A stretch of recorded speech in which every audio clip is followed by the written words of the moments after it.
Hey everybody, welcome to another live episode, Questions and Answers, Broadway Upholstery School.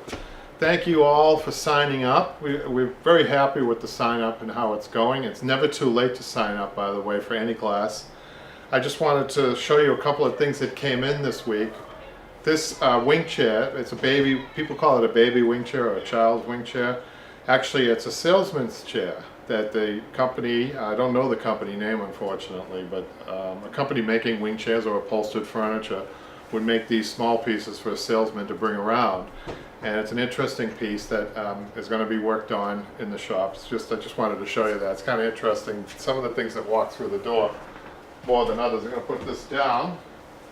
So anytime you're ready for your questions about the episode that's up now, the semester that's up, welcome. We're actually full steam ahead on, we just finished another semester and we're on another semester. So you're going to get a lot of these, and we are working on membership. So keep tuned to the station, BroadwayUpholstery.com for information, BroadwayUpholsterySchool.com for information about that.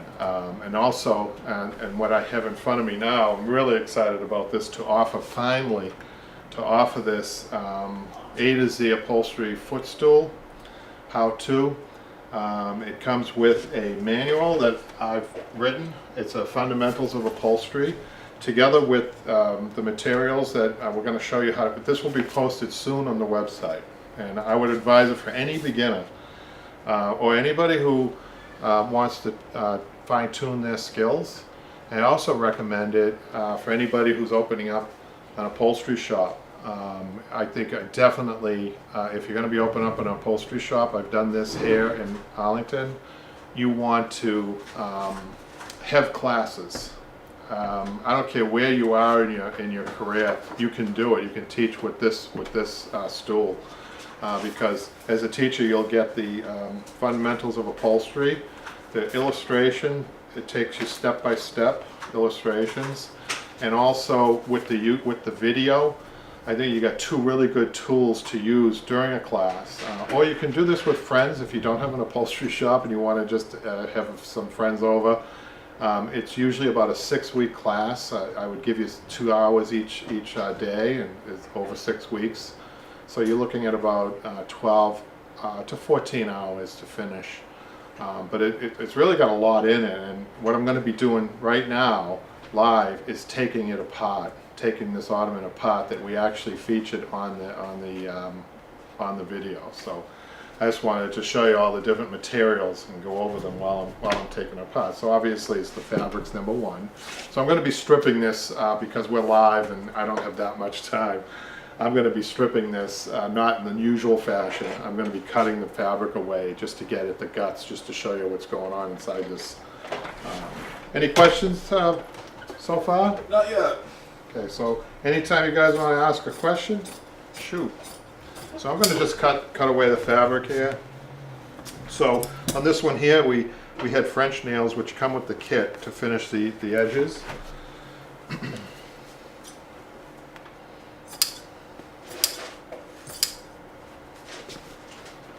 just going to cut this away. So you've seen my other YouTube videos where we show you how to strip furniture. You know, this isn't the way we do it, but we just don't have time to, show you. We're not going to show you a tool we use here. I just want to show you what's inside the ottoman. So that's about 1 yard of fabric that we use, which is cut down, which we tell you and show you how to do that. I'm just going to throw this. We don't need this, so let's throw this away. So the first layer that we have under the fabric is the bonded Dacron. And I wanted to show you that we show both ways how to do it by hand with the tacks and also how to staple with the pneumatic gun. So we staple it along the edge here. So I'm going to take this off.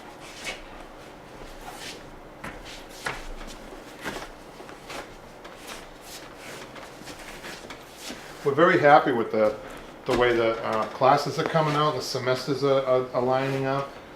Upcoming, we're going to be doing more modern furniture. We started off our first one with Eastlake, which a lot of people don't have East Lake furniture, but a lot of people have modern furniture. So Michelle, who you've seen, she's going to be doing a tub chair, an upholstered tub chair. So we're kind of excited about that because that's a modern piece. So we're just going to let that, just going to put this over here for now.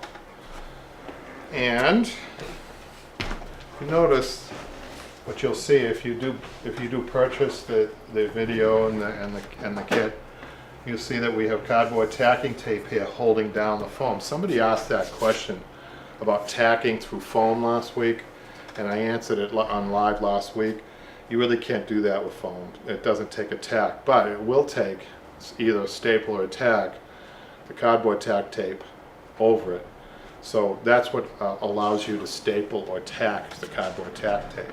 So I think I recommend it if you were using, and you can do this kit all by hand with a magnetic tack hammer and 6-ounce tacks and 14-ounce tacks. Up, Dad, our #1 fan, Sylvia, has joined the chat. Oh, hi Sylvia. How are you? Hope you're enjoying the videos. So I'm going to just tear this off. I'm not going to undo this with this. We normally would be using an awl or tack remover with the mallet and our side cutters. But I just want to kind of speed this up to show you all the components of this stove. It has everything a traditional piece of furniture would have, maybe except for the foam and the Dacron, which traditional furniture would have, as we've seen in the video.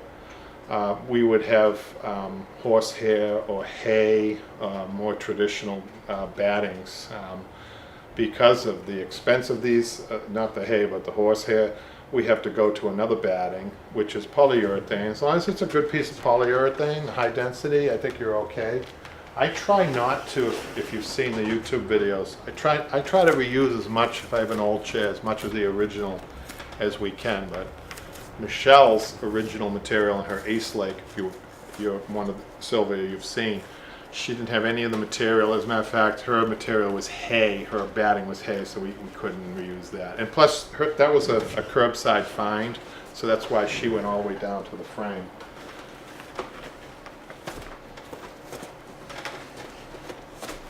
Dude, was it Sylvia that was asking all those good questions last week? Yes. We covered a lot last week in the question and answer. I'm just going to take this off. What we're finding is people just like to watch, which is fine. I always have a project to do just in case we have a light day with the questions and answers. So this is a 1-inch piece of polyurethane that was used over. Okay, it's kind of fun deconstructing this piece. It's been together for so long too. We did this video. It's one of our first videos. So probably 4 years ago, Patrick, 4 or 5 years ago. 2011 was our first video. So we're thinking about redoing it, but I'm not sure if I want. It was a lot of work because we showed you on the video, both how to do the stapling and also how to use the hammer and the tacking and all that. So the next layer underneath is the rubberized horsehair. Okay, so I may need to use my tool instead of my hands on this one because what we did with the rubberized horsehair is and you'd see this in here. And I'm gonna review all this what we did in here too. What we did was we lined it up on one end, stapled it, brought it this way, chalked it, and then cut it, and then fit that in. And you do the same thing on the ends. Rubberized horsehair, if you've used Sylvia, I'm not sure if you've used it yourself, but if you have, or anybody else out there, it's a very unforgiving material. Once you cut it, if you undercut it, you're finished. You have to cut another piece. So there's a way of cutting on the piece to make sure that it fits snug against the edge roll, and that's the object. That's one object, and the main object is you're covering over springs. Well, side cutters come in, and this is a diagonal, I'll hold it up a little bit. Diagonal side cutters, they come in different sizes and shapes. This one here I like, just fits my hand really well. There are smaller tools for smaller hands and bigger tools. The other thing too is when you purchase one of these, you want to try to make sure that it's loose. Some of these are so tight because they are used for wire cutting, right? I do, some people prefer the rubber handles. This is a tool you're going to be using a lot in upholstery. But it's funny, it's not sold. Most suppliers do not sell this. So you're going to get this at a hardware store. So pick one that fits your hand. If you like the rubber, that's fine. Make sure that it's loose. And remember, you're not cutting the staples. You're just, holding down and twisting. So you don't necessarily need a really sharp pair of wire cutters, right? And I would avoid, they have long needle nose ones. Don't use those ones. What I'm going to do is I'm going to take off the rubberized horsehair.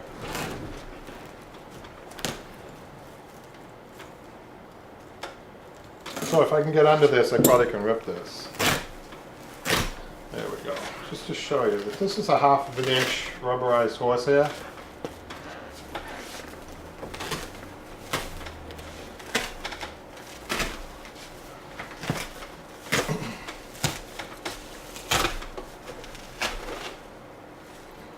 So that goes off. I'll put that over there. So there's a lot that goes into this.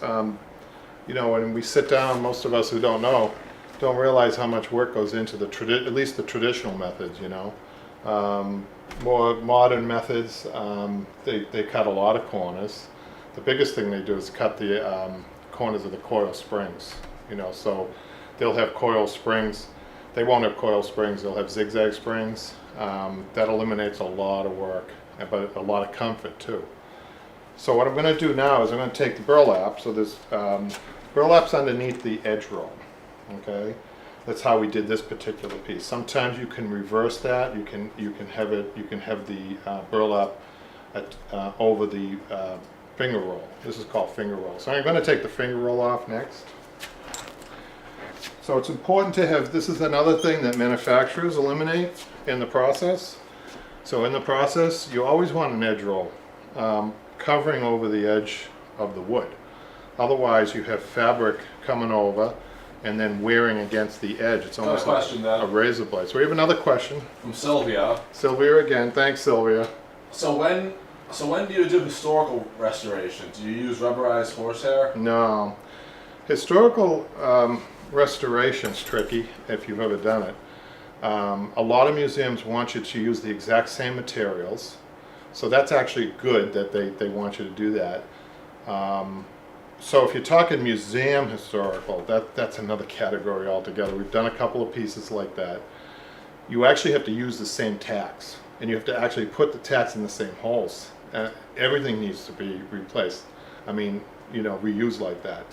However, if you get sometimes historical pieces like Michelle's, hers was, I would say it's a historical pieces, but we had a discussion about did she want to use horsehair, but the expense, sometimes the expense exceeds the, effort. So she did, rubberized horsehair is a good replacement, put it that way.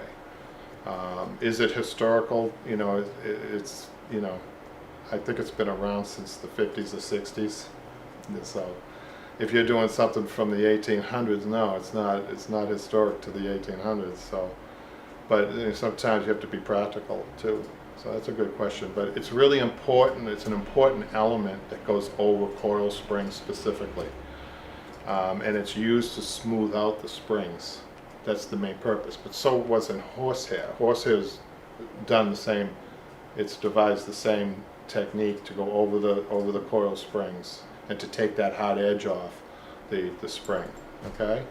So what we're going to do now is I'm going to remove you're going to try to undo one side here. I'm going to take it apart.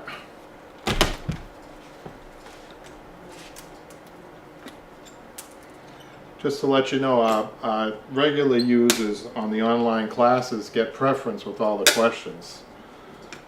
And Sylvia certainly is one of our online users. Thank you, Sylvia.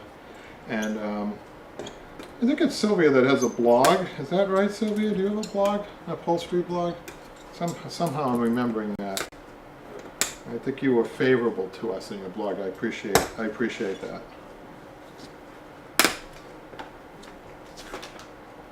I'm just going to remove this. See if I can. Yeah, that's good. I can pull that off. Save some time.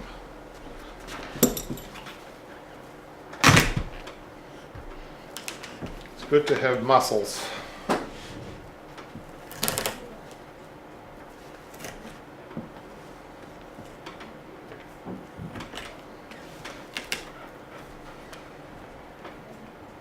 So That wasn't Sylvia with the blog. Oh, it wasn't? Okay. Okay. Actually, Patrick, I think we're going to be doing a blog soon, Oh, aren't we we? definitely are.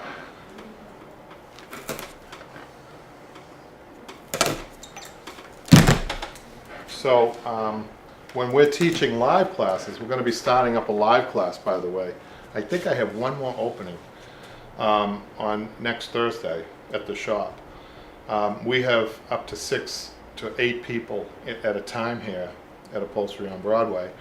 And boy, the questions that are asked in a situation like that keeps us busy. Maybe one day we'll have a class with that many people. I'm not sure how we would film it. It's a little difficult. It would be really dependent on the cameraman. We were thinking about putting a GoPro on me or something like that. But so those classes really are fast moving, and questions, they're all beginners usually. Come at really rapid pace. How many people do we have watching, Pat? 6. 6, that's good. So, really happy with the way the online classes are going. One way I can tell, we have 9 people signed up. That's really good. One way I can tell is there's not a lot of questions, so that means that maybe a lot of the questions are being answered in the class. Actually, I'll ask Sylvia. Is Sylvia still on? Yep. Is she finding the content, this is what I wanted to offer, why I wanted to offer them. Do you find the content and what you're learning, I would say it's increased over a YouTube video, but I'm only talking about my YouTube video. That's what we were hoping. So if she had some feedback on that, that would be great.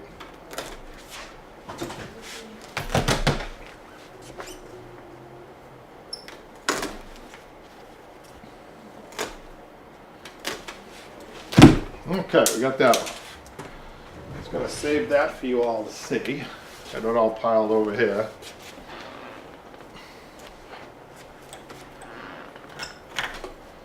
So what we're trying to do with the online classes, we're trying to partner with people who are interested in the industry, who are either interested in making a living in the industry or as hobbyists, and especially beginners.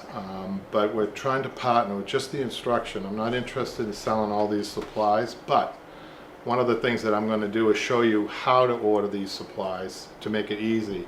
You'll be able to get them wholesale if you buy the kit. Also the frame.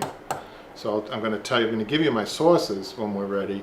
You're going to deal direct with them on that, and so you're just buying the instruction.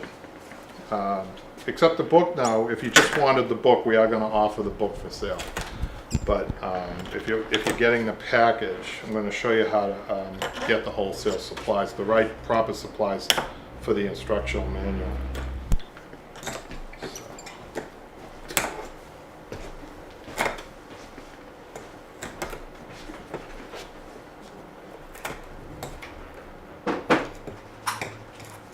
Okay. Take this. Going to take the burlap is put on with it folded up. So what that does is that's stronger than if it were folded down, right? And you've seen the other videos, you've seen me do that. So I'm going to take this off.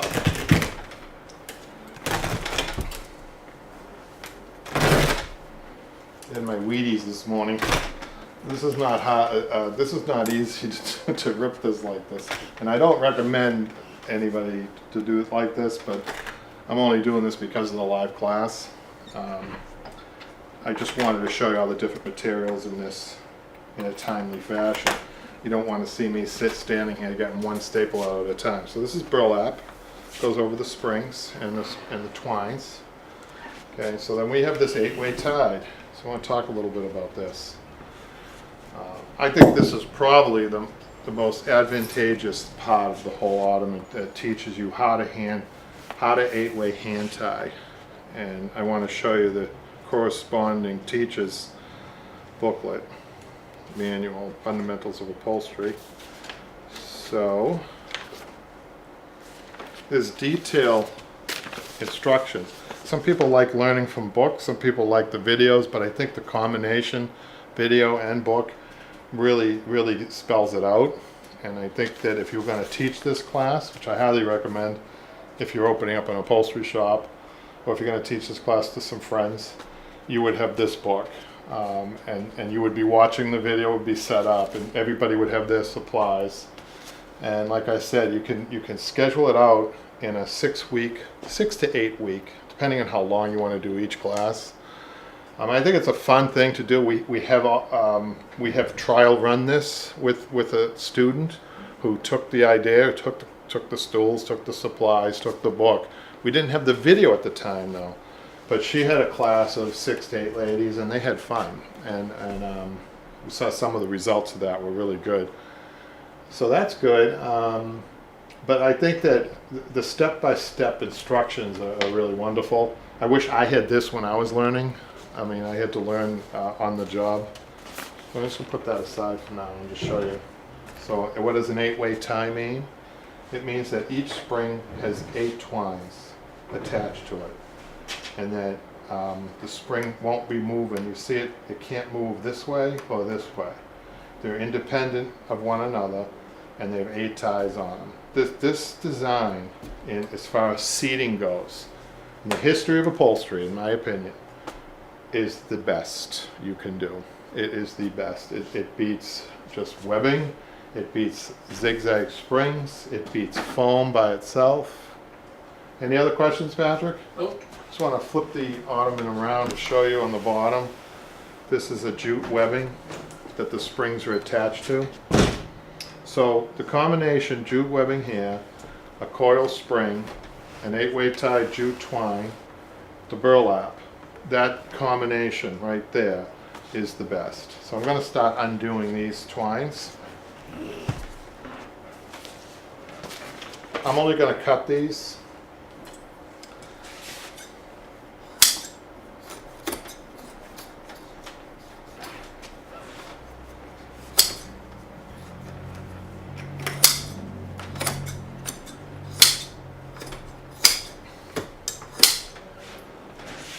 All that work, I'm doing this for you guys, all that work, you know, it takes probably, if you were teaching this to beginners, you may spend a class and a half or 2 classes just on that process.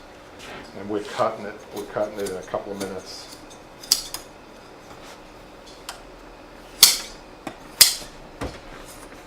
Okay.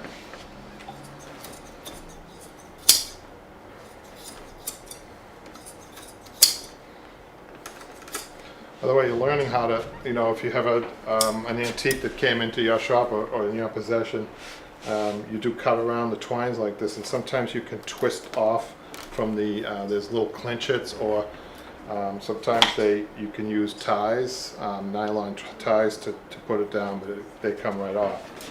So I'm going to take each one out. Okay.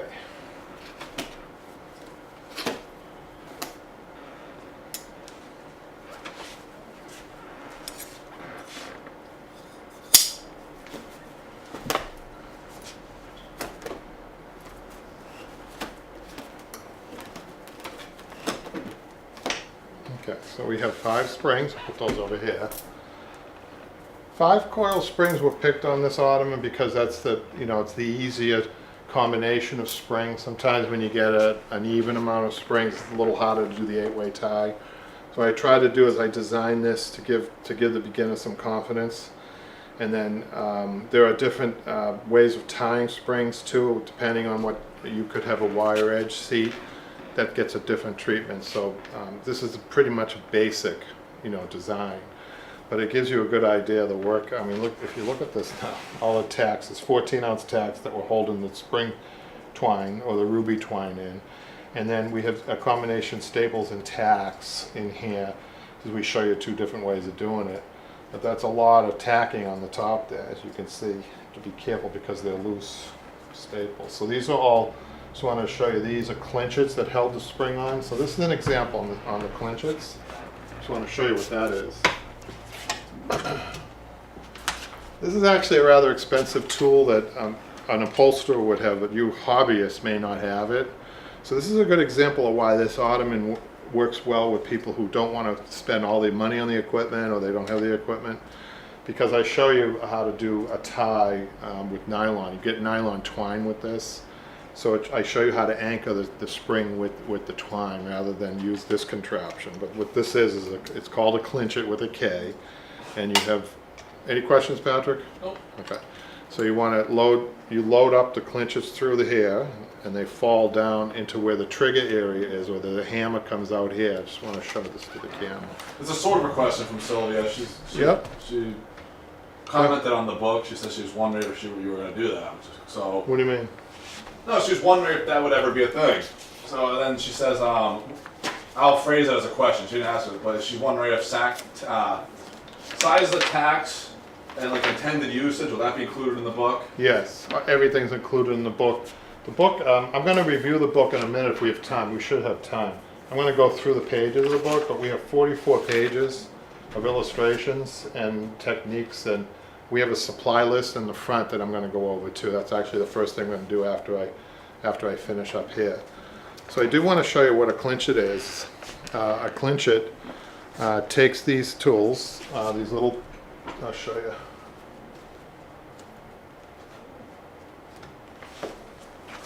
Trying to get one. Well, you know what, let me pull the trigger and show you. I'm going to pull the trigger. Don't do this at home. You want to do this over a spring, a coil spring. And normally you're going over the coil spring, the half moon shape like that, and you pull the trigger. So it goes around the spring and around the burlap, the webbing on the bottom. So what I want to do is I want to just take that out just to show you. So that's it after the hammer has, after you use the trigger and the hammer and it's gone around the spring. So that's a clinchet. Some people don't like, this is not a traditional method of anchoring springs. The traditional method is the nylon twine. So that's that. So then you have the burlap, okay? And then you get the hardwood frame. You're going to get the hardwood frame. I'm going to show you how to order that, where to order that. And you're going to be surprised at the cost of all this. It's not that costly, I don't think. I think what you're getting is a lot of value if you purchase you're going to get the video, you're going to get the book. You're going to independently get the frame and the supplies. And the reason I did that is I just want to try to make it cost effective for you all who are beginning. You're going to get the wholesale cost on those two items, the frame and the supplies. Okay, so I'm only offering instruction, only, right? There's a lot of work that went into this, and I'll show you the book in a minute. But I do want to talk about the frame. It's a hardwood frame. It's really easy to assemble. It comes unassembled. It just requires some glue. They actually give you instructions on how to assemble the frame, and it's really kind of cool. I'm really excited. And then, you know, for those of you who are advanced, you know, at the fabric stage, I only show you the basic way of finishing this up. But you can have fun with the finish. You don't have to you don't have to pull it over. You can have a semi-attached top for all you who are advanced in sewing. You know what that is. You can have a skirt on here. You can finish the wood. It's a really nice hardwood that you can finish. You can either paint it or refinish it. There's a lot of things you can do in this little ottoman to train you to be a better upholsterer. I'm taking this apart right now, and at some point I'll probably reupholster it too. That's another thing you can do. You can do that. You can take it apart and put it back together again. That's how you get good at being an upholsterer, by the way. It's just practice. Do we have another question, Patrick? Not yet. Okay. So I just want to put this aside. So that frame comes unassembled. You assemble it, and then the first thing you do is the webbing on the bottom. This is a jute seat webbing. Okay, this is specifically designed for the bottom of furniture. And the interesting thing about this is it has a natural sagging quality over many, many years. So you can almost see that it's got a little bit of a sag to it already. This has been upholstered for a while. But actually that's a good thing, and I'll tell you why. So what they've done over the years, they've perfected this into like a nylon let's say. The thing about nylon is it's actually, or they put metal straps here to support the springs, thinking that that's a good thing. It isn't. Because what happens is it actually works too well on the bottom, but the springs have to, the energy of the spring, a compacted spring is pretty much what it is. It's a compacted spring, and you have 5 of them in this particular one. The problem with that is the energy has to go somewhere. So you'd rather have it go to the bottom in the form of a little sagging than at the top. So what would happen is if it didn't sag, I've seen this, I bet you all have seen this too. You've seen this, the top of a seat start to get a little wavy, and you actually start to feel the edges of the springs even though you have all this padding on it. So it's it's really been perfected over, I would say a couple of 100 years, maybe 150 to 200 years, this system. So I'm going to put this aside. How many people do we have on there, Patrick? A lot of people. 6 people. A lot of people are away. We had 18 people the last question and answer. I think a lot of people are away. That's okay. So what I'm going to do is, so now at this point, I think what I want to do is put this aside for now. I think I'm all done talking a little bit about that. So we'll put this over here. And now what I would like to do is show you a little bit the fundamentals of upholstery and what we have here. So on the kit, so we have 10 steps. The first step is the webbing. The second step is spring placement. The third step, tying the springs. The fourth is burlap placement. The fifth is finger roll. 6 is rubberized horsehair. 7 is the 1 inch foam. 8 is bonded Dacron. 9 is the fabric. And then the 10 is the cambric placement, which is the black material that goes underneath.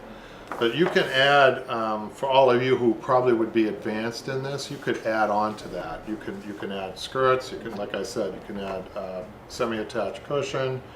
You can add nails. There were nails on this, but you can have a lot of French nails. You can go all the way around the base, for instance. You can really make it nice and paint your legs, like I said. So you can have fun with this. So the supplies that come, Sylvia had a good question, or she was asking about tacks, Patrick. So they do come with the proper, and that's important, the proper tools, the proper supplies. I'll tell you why that's important. I just want to show you. So it comes with these 6-ounce tacks, which are an upholsterer's tack. They're not, they're an upholsterer's tack, which means the tacks that you get at the hardware store, they're not as streamlined or as thin at the point as these upholsterer's tacks are. And that's a major difference. I've bought myself hardware tacks. They call them 6-ounce tacks. They're not upholsterer's tacks. The heads fall off, the point is too thick, it doesn't go into the wood. Those are the 2 main things. And I don't think they're sterilized. These tacks are sterilized. Upholsterer's tacks are sterilized. Just in case you put one, I don't recommend putting one in your mouth. Some people do. But I wouldn't recommend that. But they are sterilized. And I want to show you the 14. So it comes with a 6-ounce tack, a box of 6-ounce tacks. So you have plenty of supplies to finish the ottoman, plus some extra. So it actually, it's a good point. It actually is a good startup kit too, with the extra supplies I made. So let me just get the 14-ounce tack to show you that. It's not the quality of a 14-ounce upholsterer's tack, and I have a traditional tack here that I have to open up to show you.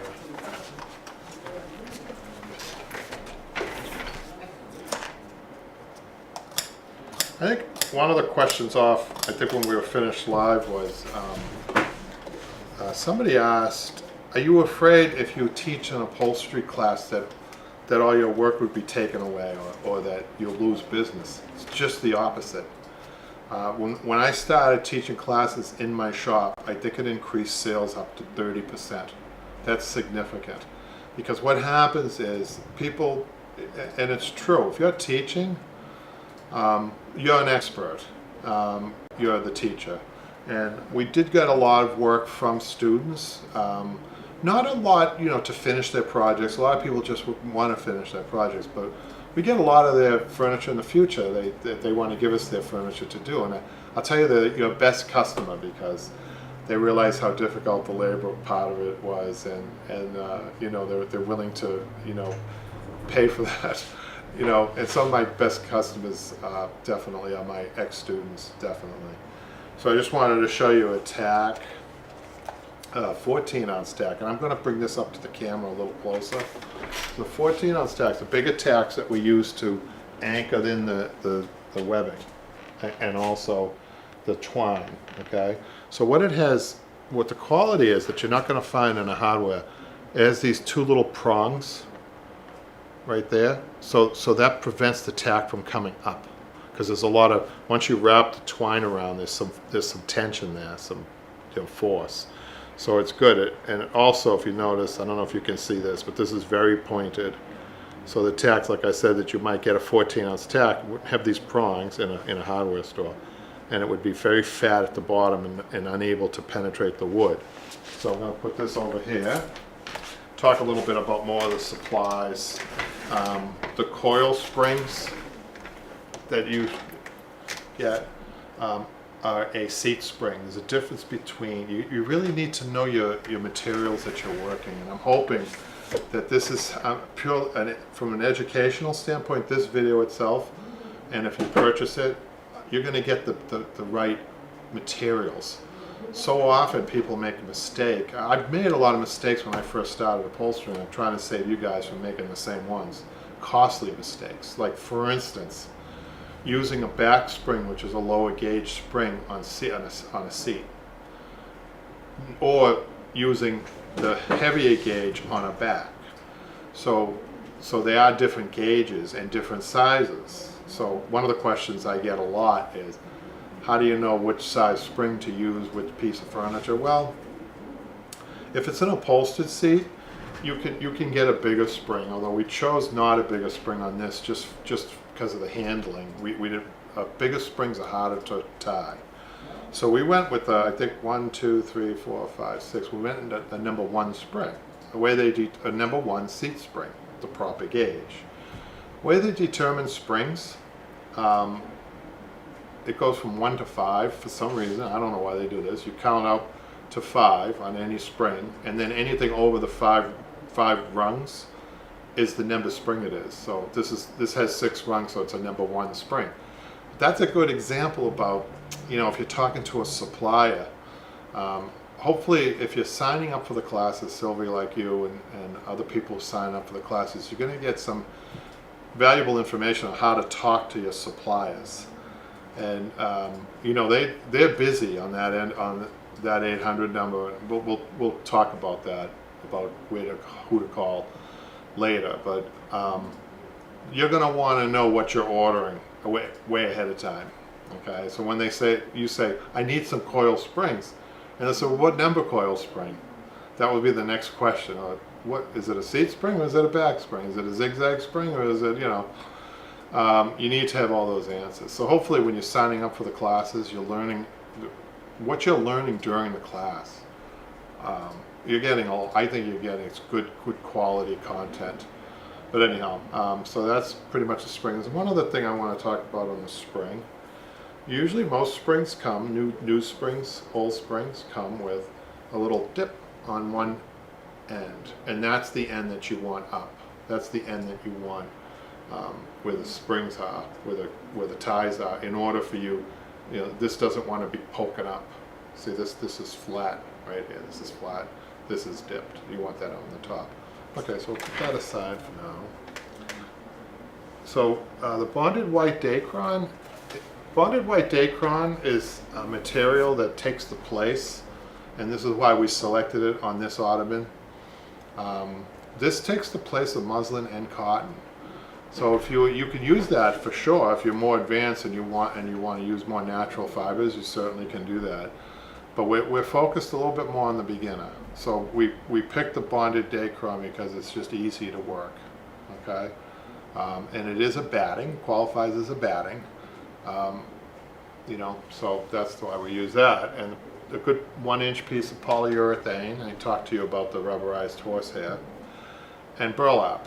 You want to try to avoid synthetic burlap and synthetic webbing like I talked about. I'll get the natural on that. And if you notice, we've got a combination of natural and synthetic fibers here. So we'll put this over here. So we covered the bonded white Dacron, the burlap, the black cambric. I did want to show you that. I have to go, I think I have a little piece here. There's a little piece here. So this is actually Celestra, which is a very flexible material that I like to use because sometimes you don't even have to cut around corners, you can just fold it. Now they do have an antique cambric that you're going to use if you're going to have one of those pieces like Sylvia talks, like a historic piece. You want to use the antique cloth cambric. I like this though to use for beginners especially, that this is a nice material to work, the Celestra. So we'll put that over here. So we talked about coil springs and finger roll. Actually, I wanted to make a point about the finger roll. I'm going to grab a big piece there. So finger rolls, the old term. So if you called your supplier and said, I want some finger roll, they're going to say, what's that? It's actually edge roll. And there are different size edge rolls. We have a small, medium, and large. I want to show you the small. Okay, and like we said when I talked about that, it's to take the edge off. Number one. Number two, it helps build seats up.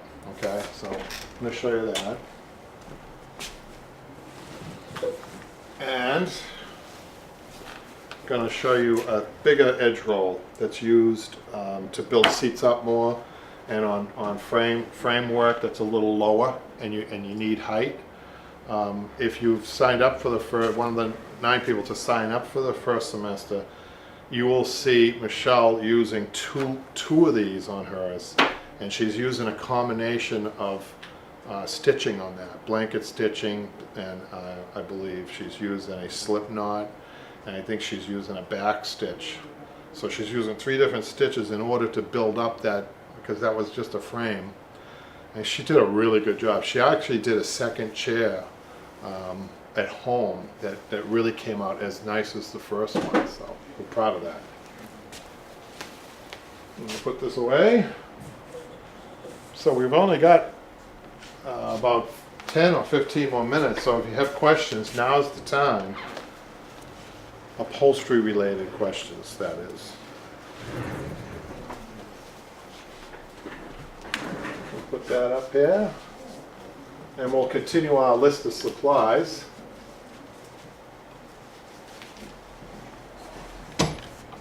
Okay. Oh, so we have finishing nails. I want to show you that. You get a few of these in here.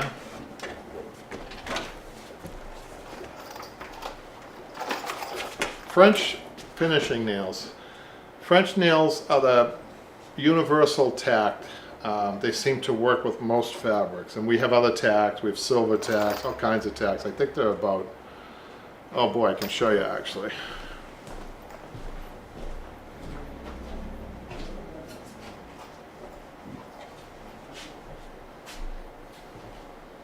You can get a variety of tacks. But the universal tack definitely for color is the French Natural. And that comes with the kit. So we got that, and then the next one would be, we've talked about the rubberized horsehair. I did want to talk to you a little bit about spring twine. It's very important actually. So the spring twine that we get is it's an Italian import. And it's called ruby twine. It's a jute twine. And there's a replacement for this. It's the nylon. Don't ever buy the nylon twine. Stay away from that. Because what happens with the nylon twine, it slips. So the jute twine, the Italian ruby twine, has a natural quality that when you make a knot in it, like so, the knot does not slip. it does not slip because it has like a waxy outer coating on it. And it really, again, it's the perfect material for tying springs. No replacement, no other replacement, in my opinion, works as well. So you get that, and that's called ruby twine. And then you get tufting twine, which is used to secure the webbing. And I'll show you what that looks like. We use this for buttons too, but well, that's another thing you could do for all you adventurous upholsterers out there. You could use the twine that you get to put buttons in your ottoman up at the top of that's fine. Sometimes people put buttons on a crown seat, which is fine. Sometimes they put it through, if you know a semi-attached cushion, they put the buttons through like that. You need a button needle to do that, but you also need the proper twine and the tufting twine, the nylon tufting twine, nylon now. So I'm not against synthetic materials. This is better than a cotton twine, which is what they used to use. Cotton twine would break very easily. The nylon twine, tufting twine, does not break. It takes a lot to break this. I mean, you'd be surprised. So, and it doesn't slip. It slips on the bigger twine, but on the smaller nylon twine, it doesn't tend to slip. The knots don't tend to slip, and you do need to knot buttons. I have a couple of videos on slip knots. You should look at them. That's a knot that you really need to learn if you're going to be an upholsterer. Okay, so webbing. I did want to mention a little bit more about the webbing. So the webbing, always get the red on the webbing. That's a seat webbing. They have webbing that is black in these stripes. That's a back webbing that I don't even use on backs. I use the red webbing everywhere because it's the stronger webbing. And I just figured just use it everywhere and don't even worry about that other webbing, because that webbing gets too loose. So I'm going to put this down. And let's talk a little bit more about so the tools that you need when you're going to be doing this.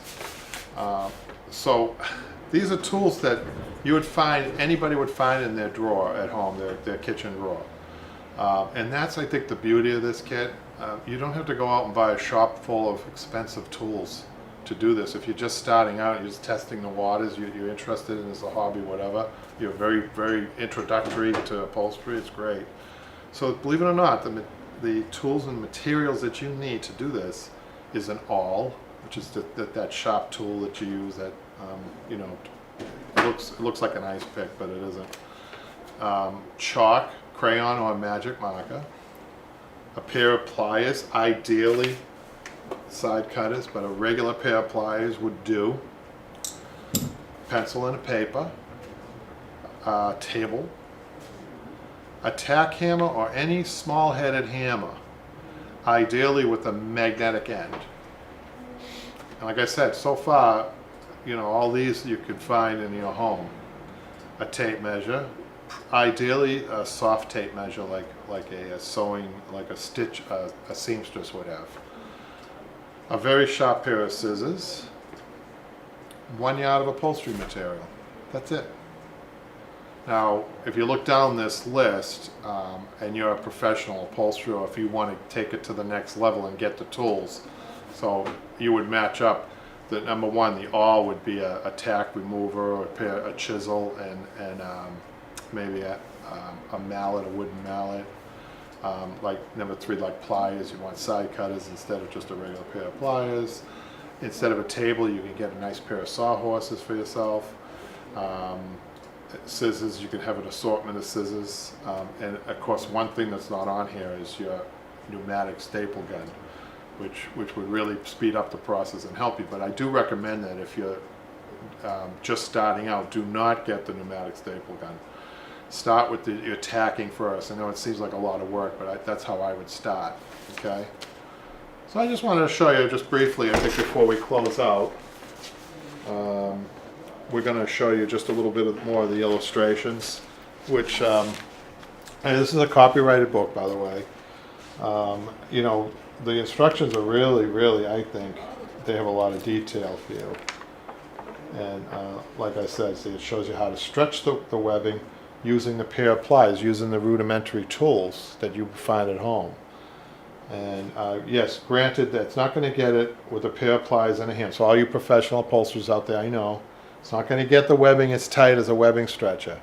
But what we're trying to do for people is get them introduced to the industry, and with you know, nominal cost.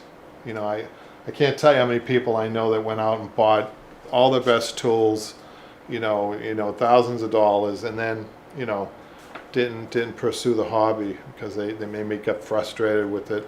I don't know, but I could guarantee you that this won't frustrate you along with the video. This alone, I would say honestly, this might not be easy to follow by itself, but it's great as a backup. The video is definitely where you want. That definitely will get you through this, even a beginner. So, you know, I wanted to show you a couple more pages. It shows you spring, where to put the springs. Again, the hardest part about this book was showing how to hand tie springs. That was, the illustrations were difficult to show. So it's nothing like a live class, by the way. And that's why we did the online classes. Let me just show you that. It shows you the finished product with the 8-way ties. It takes you right through to the placement of the rubberized horsehair, the edge roll, the foam, burlap, how to put the foam on with the cardboard tacking tape, and the 1 yard of fabric, and how to put the fabric on. Most importantly, right, the finished product is the fabric. That's actually good. It shows you how to stretch fabric, which I think is a lost art within the upholstery industry. Stretching fabric, I think it's a very important component that a lot of people don't get taught, especially if they're working in a manufacturer setting. And then, so fabric, and then so finally, we'll just skip to the cambric, and you're done. So if there's not any more questions, Patrick, we're going to close I out. actually have one, okay. Okay.